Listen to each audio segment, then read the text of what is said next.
everybody, it's Adrienne again. I am sitting down to get prepared for a consultation that I'm doing with a bride today. And so I thought I would talk about what my process is for a consultation. Every seamstress's consultations are a little bit different. And so I thought I would just share what mine looks like and how I do mine. So my very first thing that I do is get out my notes sheet. And I'm going to write down the bride's name at the very top. And I also write down the event date. Even if I have her information already in a text or an email, I want to make sure that it's on this sheet of paper because I'm going to take a picture of it and send it to her so that way she has this estimate as well. I like to talk with them about any other circumstances having to do with their deadline. So if they're out of state or, destination wedding or something like that, how soon they're going to need it. The timeline really affects the overall price. So I want to hear all of the things that are going to come into the scope of work at this consultation. Some people don't get the brides into the dresses for a light pinning. I actually really like to do a light pinning on a bride during a consultation for a couple of reasons. So the very first reason is it's nice to show the bride a little glimpse of how the dress can look, especially if the dress is very, very large. So it's nice to get them in the zone of more than imagination. So I like to pin out the sides if it's very loose, very baggy, or pin up the straps if that's going to help with the neckline placement and stuff like that, just to get them comfortable and able to see the vision. Kind of just a proof of work a little bit, just to show them that you know what you're talking about. I don't pin out a whole hem or anything like that. I also like to do that because I can estimate the bustle amount much better if I can actually play with the skirt and get a rough idea.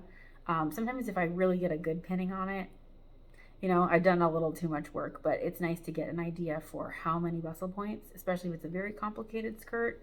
If it's going to be a $200 or $300 bustle, they definitely will want to know about that because that might change whether or not they like your overall estimate or not. So I do that light little bit of pinning and it really, really helps. My consultations that I do, I don't charge for them currently. I have charged for them in the past depending on how busy my schedule is. I also have charged a deposit that goes towards the dress, and I have also done where it's a consultation fee. So it's just a flat rate that doesn't go towards the dress at all. Those can be helpful at different times in your life or different times in the season, depending on what's going on. So all of those are viable options, and it just depends on, what you're needing from that moment in your life. Currently, I do free ones just to make sure we're all on the same page. It helps me see if we're a good fit in the first place, and I find that having no barrier to the consultation really helps. There is something that I do before that though, which this is a hot topic, hot button issue. I do give a light estimate via text message or messenger. So I know a lot of people aren't comfortable with this because it's nice to be able to see how difficult the dress is put together in person. But before the bride even comes to me, I want to make sure that we're even on the same page or same ballpark, because sometimes we're just not. And I don't want to waste the bride's time, and I definitely don't want to waste my own time by having someone come for a consultation or a fitting, and then they don't like any of my prices, and I've wasted a whole time frame. So that doesn't make me feel good. So I would much rather have that conversation via text or email or, whatever method they want to send me a photo in. And I say, okay, so your hem ranges from $300 to $500, give or take. Your bodice is going to be $200 to $400, give or take. And you just give them some ranges based on, if the skirt waist is sewn through or if the skirt waist is open. You know what I'm talking about. Or if it's going to be a lace lift or if it's just, a chop and go. That way you can see if they're even singing the same song as you. Because again, why would you want to waste your own time during busy season if she's wanting a $20 hem, a $30 hem, a $100 hem, So I start with that. So I do that little quick estimate. And then if they come for the consultation and if they don't pass through that, I've put in minimal amount of time and effort, and so has she. But usually that first process means that after my consultation, they are sitting in the parking lot saying, I do want to get on your schedule. I've had a lot of luck with this method to where brides feel comfortable at the end of the consultation. And I also feel comfortable at the end of the consultation, knowing that we're a good fit and that we're going to have a nice working relationship together, which is pretty much ideal. That's the whole point of what we're doing. We want to help the brides, but we also want to create good work-life balance to where we're not so stressed with a bunch of like difficult brides that we are already having trouble like meeting their expectations.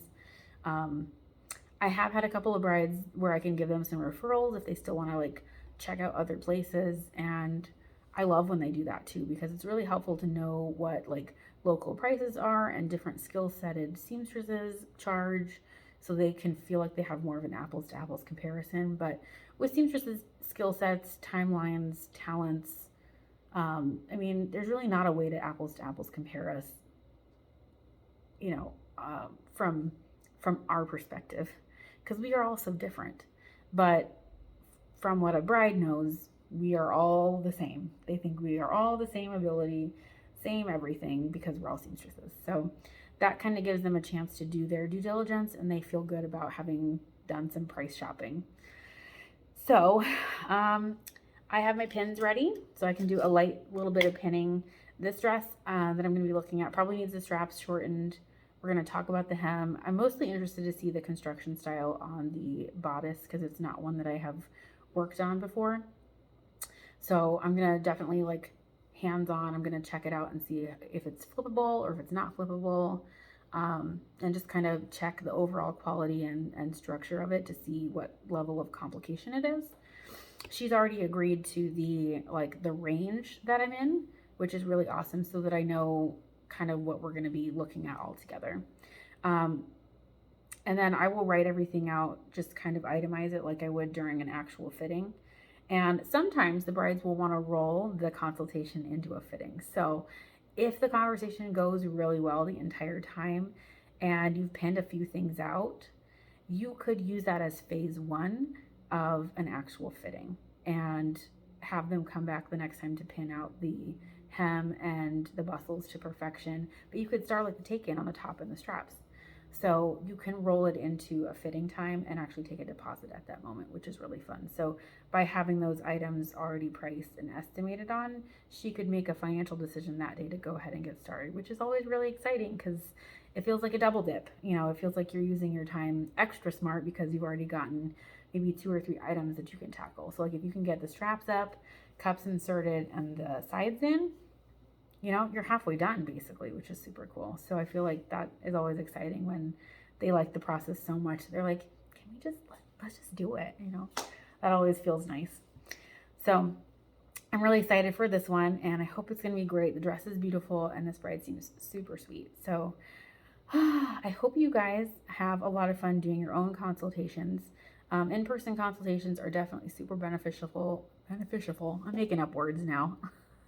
Beneficial for the brides and for seamstresses, so that we can just make sure we're all a good fit. And, you know, knowing that scope of work is really huge and helpful for everybody. Now remember, we're one of the few vendors that a bride gets to see and talk to regularly. So, you know, build that relationship early, that they can talk to you about whatever they need to, so that way you can help serve them the absolute best that you can.